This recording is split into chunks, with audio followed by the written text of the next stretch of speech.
हर हर महादेव शिव शंभू पार्वती ही। प्रिय मीन राशि के दर्शकों, आज हम चर्चा करने वाले हैं इस बात की, जितना आपने रोना था, माना कि शनिदेव महाराज की 7.5 चल रही है, किंतु जितना आपको रोना था उतना रो चुके हैं। अब आपके जीवन पर बदलाव को कोई नहीं रोक सकता है। वो खून के आंसू रोएंगे जिन्होंने आपको परेशान किया। आप एक भाई, आपके लग्नेश देवगुरु बृहस्पति हैं, इसलिए आपका स्वभाव संत प्रति, किसी का बुरा आप नहीं चाहते हैं कभी भी। और संसार का कल्याण सिर्फ भाई, राशियों में सबसे लास्ट राशि मीन राशि है, इसलिए सबको लेकर चलने वाली राशि मीन राशि है। एक ऐसे ग्रह के बारे में हम चर्चा करने जा रहे हैं जो आपके जीवन को परेशान कर रहा है, और उस ग्रह जो वह ग्रह करवाना चाहता है वो आप नहीं कर रहे हैं, उसके विपरीत कर रहे हैं, जिसके कारण आपके जीवन पर परेशानियां चल रही हैं। बात करेंगे, देखिए जो बात हम करने वाले हैं वो आदर्श ग्रह, छलिया ग्रह, मायावी ग्रह, तंत्र मंत्र के कारक ग्रह राहु महाराज के बारे में, कि राहु महाराज आपके ठीक कहां पर, आपके ठीक द्वादश भाव 12वें भाव पर बैठे हैं और 18 मई 2025 से बैठे हैं। ज्योतिष शास्त्र में साफ साफ इस चीज का प्रमाण आया है कि जहां पर राहु बैठते हैं, केतु बैठते हैं, वहां के सब लगभग सारे सुफल नष्ट हो जाते हैं।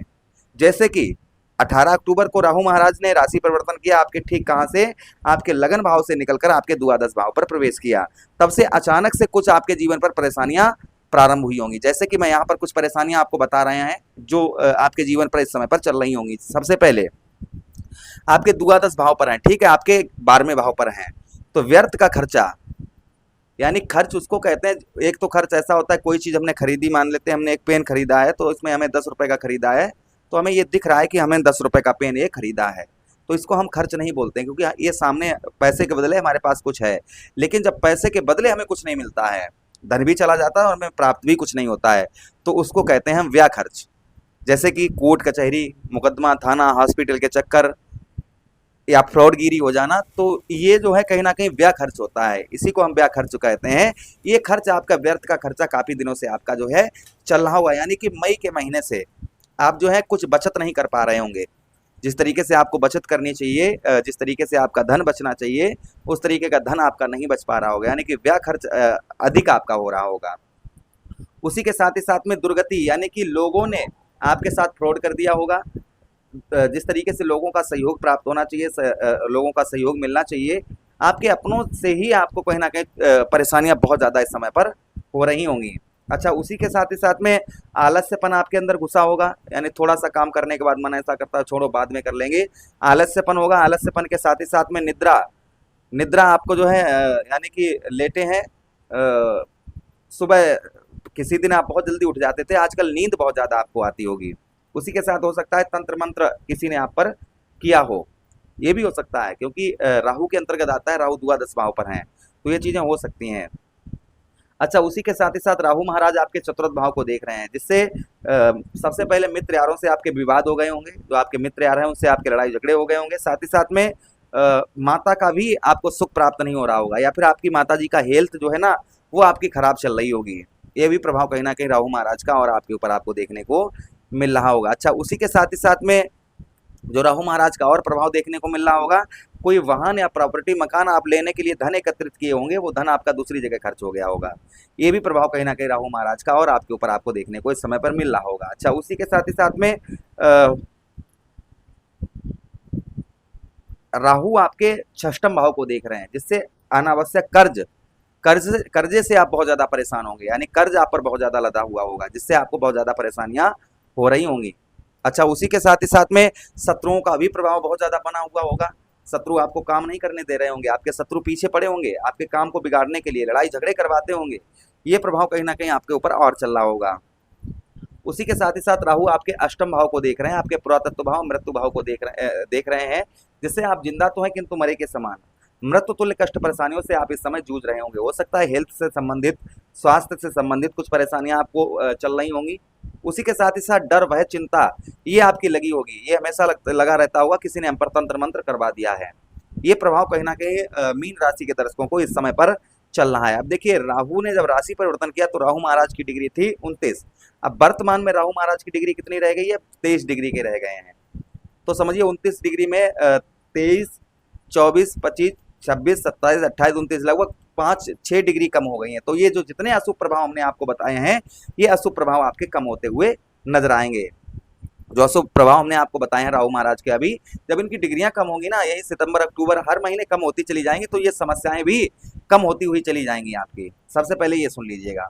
अब देखिए, राहु आपसे जो करवाना चाहते हैं उसके आप विपरीत अगर करना प्रारंभ कर देते हैं तो राहु महाराज का शुभ फल भी आपको प्राप्त होगा। जैसे कि आपके द्वादश भाव पर है, ठीक है, ये आपका विवाद कराते हैं, लड़ाई झगड़े करवाते हैं, अनबन करवा देते हैं, क्रोध देते हैं, तो यहाँ पर इस चीज को अपने कंट्रोल बनाकर रखना है। किसी से विवाद नहीं करना है, आप अपने लक्ष्य पर डटे रहिए। यहाँ पर किसी से विवाद नहीं करेंगे ना तो राहु आपको विवाद की, और भाई ज्योतिष शास्त्र में साफ साफ वर्णन आया कि जहां पर राहु बैठते हैं वहां के शुभ फल नष्ट हो जाते हैं। तो यहाँ पर शुभ फल नष्ट होने के कारण राहु आपको कहीं ना कोई चीज में फांसते जा रहे हैं। तो यहाँ पर आपको बस ये चीज आपको ध्यान रखना है कि किसी से विवाद लड़ाई झगड़ा नहीं करना है। सबसे पहली चीज ये आपको ध्यान रखना है। दूसरी चीज, 10 रुपए का खर्च है वहां पर 5 रुपए का करने का प्रयास करिए। अगर आप ऐसा करते हैं ना तो राहु महाराज ये सोचेंगे कि हाँ भाई, ये व्यक्ति जो है ना बचाने में लगा है तो इसकी मदद करनी चाहिए। तो यहाँ पर राहु जो है आपकी मदद करते हुए नजर आएंगे। धन आपका जो पैसा व्यय खर्च हो रहा है, ये व्यय खर्च आपका कम हो जाएगा। ये आप कुछ अपने ऊपर कंट्रोल बनाकर रखिए। ज्योतिष शास्त्र में वर्णन इस चीज का आया है कि ग्रहों का प्रभाव तभी उत्तम पड़ता है जब कुछ अपने ऊपर हम भी बदलाव लेकर आते हैं। अच्छा, उसी के साथ ही साथ राहु महाराज आपके चतुर्थ भाव पर दृष्टि डाल रहे हैं, तो ऐसा नहीं कि शानो शौकत दिखाने के चक्कर में आप जो है कोई वाहन खरीद लें EMI पर, लोन पर, और फिर उसकी किस्त ना भरवाएं तो और हंसी हो। यहाँ पर कोई भी जैसे शौक करने के लिए कोई वाहन खरीद रहे हैं, घर खरीद रहे हैं, और वो भी लोन पर, आगे का कोई स्रोत नहीं पता है कि आगे धन कहाँ से आएगा, किंतु यहाँ पर लोन ले रहे हैं, आप लोन से खरीद रहे हैं, तो यहाँ पर थोड़ा रुक जाना है। कहते हैं ओते पाए पसारिए जेती लंबी खाट। तो यहाँ पर थोड़ा सा आपको यहाँ पर भी नियंत्रण बनाकर अपने ऊपर रखना होगा।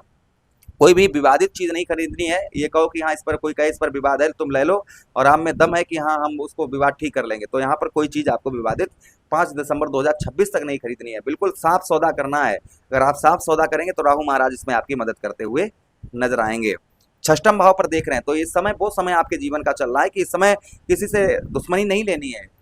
अगर आपके शत्रु हैं, काम बिगाड़ रहे हैं, उनकी तरफ आप ध्यान मत दीजिएगा, आप अपने लक्ष्य पर डटे रहिएगा। कोई अपने कर्तव्य अपने जो है वो अपने कर्तव्य पूर्ण करिए, और साथ ही साथ में आचरण अपने शुद्ध रखिए, जिससे राहु का शुभ प्रभाव और आपके ऊपर पड़ता हुआ नजर आएगा। अष्टम भाव को देख रहे हैं, तो देखिए अष्टम भाव मित्र दृष्टि से देख रहे हैं राहु महाराज, तो राहु अष्टम भाव पर देख रहे हैं ना, तो इसके आपका रुका हुआ पैसा, फंसा हुआ धन तथा प्रॉपर्टी से संबंधित, जमीन जायदाद से संबंधित आपको सफलता भी राहु महाराज दिलवाएंगे। आपके द्वादश भाव पर बैठे हैं तो फॉरेन से, विदेश से अच्छा लाभ करवाएंगे। ये वाहन, प्रॉपर्टी, मकान, ये सबके योग 5 दिसंबर 2026 तक आपके रहेंगे। ये सब योग आपको देंगे। अभी आपको राहु परेशान कर रहा है, इसलिए धैर्य आपको नहीं खोना है भाई। इन चीजों में आपको सफलता प्राप्त होगी तो क्यों नहीं रोएंगे भाई आपके रुलाने वाले, वो तो रोएंगे ही रोएंगे।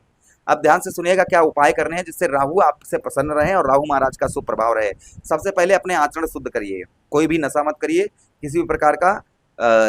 अगर आप ऐसा करते हैं तो राहु का शुभ प्रभाव पड़ना प्रारंभ हो जाए, क्योंकि राहु आपको नशा की ओर लेकर जा रहे हैं, तो इसलिए नशा किसी भी प्रकार का ना करें। दूसरी चीज, रोजाना 1 लोटा जल शिवलिंग पर चढ़ाते रहिए। आचरण संत प्रवृत्ति बनाकर रखिए, आचरण शुद्ध रखिए, महात्मा के जैसे संत महात्मा होते हैं ऐसी प्रवृत्ति बनाकर रखिए। देखिए राहु आपको क्यों नहीं अच्छे फल दे रहे हैं। उसी के साथ ही साथ आप राहु के लिए क्या कर सकते हैं, राहु के लिए आप जो है ऊनी कपड़े में कच्चा कोयला या फिर काले तिल थोड़े से डालकर ऊनी कपड़े में बांधकर, कपड़ा नीला हो या काला हो, सर से 7 बार उल्टा घुमाकर बहते हुए जल में प्रभावित करें। इससे भी राहु महाराज का प्रभाव शुभ उत्तम रहता है। उसी के साथ ही साथ ओम रा राहुवे नमः इस मंत्र का जप करते रहें, या बीज मंत्र कोई भी निकाल लें, शनिवार के दिन, बुधवार के दिन इनका जप करें। उसी के साथ ही साथ में अपने घर में आप जो है नमक डालकर पोंछा लगवाएं।